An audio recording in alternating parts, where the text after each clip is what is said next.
বাংলার মাটিতে এক আশ্চর্য ফলের গল্প ছড়িয়ে আছে, যার প্রতিটি অংশই মানুষের জীবনের সঙ্গে জড়িত। এটি শুধু একটি ফল নয়, এটি প্রকৃতির অপার দান। নারিকেল।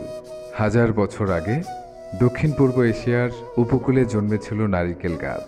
প্রাচীন নাবিকরা সঙ্গে রাখতেন নারিকেল, কারণ এতে ছিল খাবার, পানি, এমনকি ওষুধের উৎস। আজও বাংলাদেশের উপকূলীয় অঞ্চলগুলোয় নারিকেল আমাদের ঐতিহ্যের অংশ হয়ে আছে। নারিকেলকে বলা হয় ট্রি অফ লাইফ, অর্থাৎ জীবনের বৃক্ষ। এর ফল খাওয়া যায়, পানি তৃষ্ণা মেটায়, শ্বাস দিয়ে তৈরি হয় পুডিং ও মিষ্টান্ন।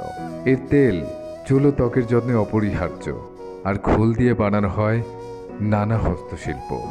নারিকেলে আছে প্রাকৃতিক শক্তি, ভিটামিন, মিনারেল ও ভালো ফ্যাট।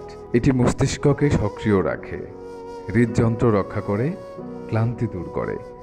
নারিকেলের পানি শরীরের পানি শূন্যতা রোধ করে, আর তেল ত্বক ও চুলে এনে দেয় প্রাকৃতিক উজ্জ্বলতা। এ যেন এক গাছেই স্বাস্থ্য, সৌন্দর্য ও পুষ্টির মিলন।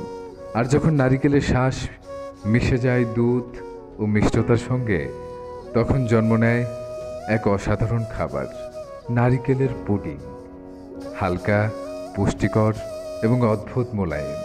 গরম দিনে ঠান্ডা করে পরিবেশন করলে এটি শরীর ও মনের প্রশান্তি এনে দেয়।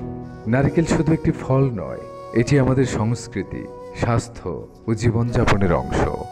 প্রকৃতির এই দান আমাদের শেখায় যত্নে, ভালোবাসায় ও প্রাকৃতিকভাবে বাঁচতে। যেখানেই নারিকেল, সেখানেই জীবন।